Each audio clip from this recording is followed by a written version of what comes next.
출애굽기 29장에서 31장. 29장은 제사장 직분 위임식입니다. 제사장들은 자신들을 위해서도 헌물을 드리는데 수소 하나와 수대양 둘을 드립니다. 킹제임스 성경에는 제사라기보다 하나님께 드리는 헌물이라는 표현이 나오는데 그 구체적인 내용은 레위기에서 더 자세히 설명됩니다. 짐승을 각을 뜨고 불태우며 제단과 제사장의 옷에 피를 뿌리고 이 과정을 7일 동안 행합니다. 또한 매일 아침과 저녁으로 번제 헌물을 드립니다. 30장에는 향을 태울 제단이 나옵니다. 이 제단은 지성소 휘장 밖에 두며 하나님께서는 그곳에서 긍휼의 자리 위에서 만나겠다고 말씀하십니다. 또 자신들의 혼을 위해 20세 이상 남자들은 의무적으로 1년에 반세겔을 내야 하는데 이것이 성전세입니다. 신약에 나오는 과부의 헌금에서 과부가 낸 돈인 렙돈은 오늘날로 치면 약 100원짜리 동전 정도라고 합니다. 반세겔은 노동자의 이틀치 품삯 정도라고 합니다.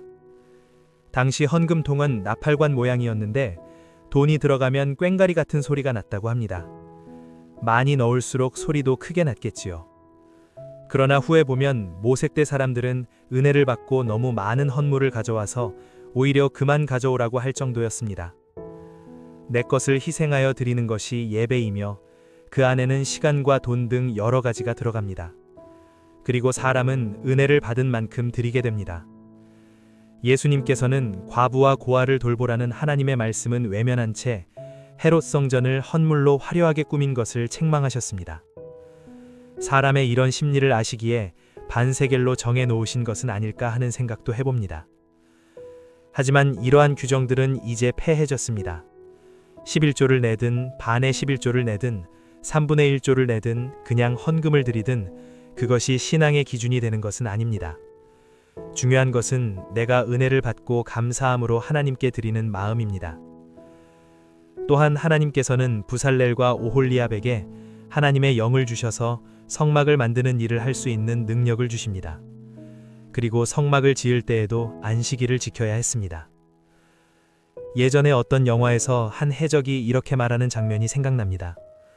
자신이 해적을 하는 이유는 돈을 많이 벌어 교회 맨 앞자리에 앉아 11조를 많이 내는 귀족이 되고 싶어서라고 말합니다. 사람은 누구나 다양한 방법으로 자신을 드러내고 싶어하는 심리가 있습니다.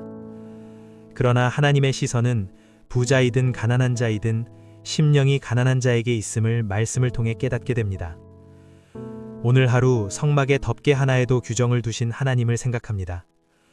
이렇게 하지 않으면 죽으리라 하시는 말씀 속에서 나 자신을 다시 한번 태우길 간절히 바라게 됩니다. 오늘 하루 주님이 주신 은혜에 늘 감사드리며 나의 하나님은 거룩하신 하나님이심을 기억하고 또 기억하기를 기도드립니다. 출애굽기 32장에서 34장. 모세는 시내산에서 하나님의 명령을 열심히 듣고 있습니다. 이제 하나님께서 친히 십계명을 돌판에 써주실 때 산 아래에서는 이스라엘 백성이 금송아지를 섬기고 있었습니다. 이 금송아지는 이집트에서 섬기던 아피스와 관련된 우상입니다. 백성들은 금을 불에 던졌더니 금송아지가 나왔다고 말합니다.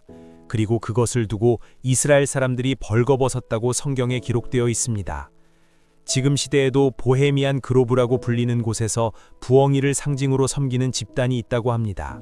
그곳에서는 발가벗고 부엉이에게 경배하며 집단적인 성적 행동을 한다고 하는데 놀랍게도 그들은 못 배운 사람들이 아니라 사회의 엘리트 계층이라고 합니다.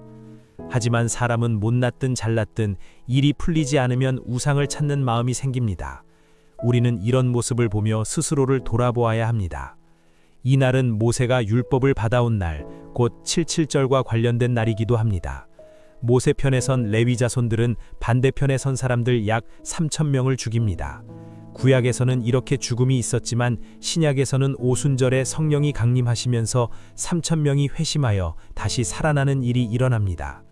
모세는 하나님께서 친히 쓰신 돌판, 곧 하나님의 자필 원본을 깨트립니다. 그리고 모세의 중보가 시작됩니다. 모세의 중보는 하나님 편에 서서 하나님께서 미워하시는 일을 끊어내고 다시 백성 편에 서서 하나님께 간구하는 모습입니다. 하지만 모세가 아무리 열심히 중보해도 백성들은 목이 고다 아무 반응도 보이지 않습니다. 결국 하나님께서는 애곡하라고 하시며 나는 너희와 함께 가지 않겠다. 너희끼리 가라고 말씀하십니다. 우리는 창세기의 결혼 관계를 잘 이해해야 합니다. 결혼을 주신 이유는 하나님과 우리의 관계를 이해하도록 하기 위함입니다. 그래서 하나님께서는 이스라엘에게 장신구를 떼어내라고 하십니다. 모세의 중보는 계속됩니다. 그리고 결국 하나님께서는 뜻을 돌이키십니다. 이러한 상황 속에서 모세는 너무나 큰 은혜를 경험하게 되고 하나님께 하나님의 영광을 보여달라고 요청합니다. 하나님을 직접 보면 죽게 되지만 모세는 죽지 않고 하나님의 뒷모습만 보게 됩니다. 34장에서는 모세가 다시 시내산에 올라가고 다시 40일을 하나님 앞에서 지내게 됩니다. 사람은 누구나 종교성을 가지고 있습니다. 그럼에도 불구하고 하나님께서는 우리에게 성경을 주셨습니다. 성경은 구약이 우리의 배움을 위해 주어졌다고 말씀합니다. 유대인의 회당은 이러한 배움과 예배를 위해 모이는 곳입니다. 랍비들은 하루 종일 성경을 연구하고 공부한다고 합니다. 그리고 그 내용을 다시 유대인들에게 가르칩니다. 랍비들뿐만 아니라 여러 성경학자들과 목사님들도 오랜 세월 동안 성경을 연구해왔습니다. 어떤 분들은 19세기와 20세기에 걸쳐 평생 연구하며 겨우 2억 권의 책을 남기기도 했습니다.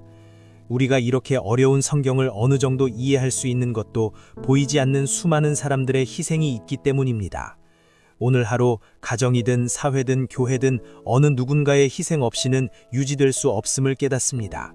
그리고 모세처럼 자신의 권리보다 자신의 책임을 다하는 신앙인이 되기를 기도합니다.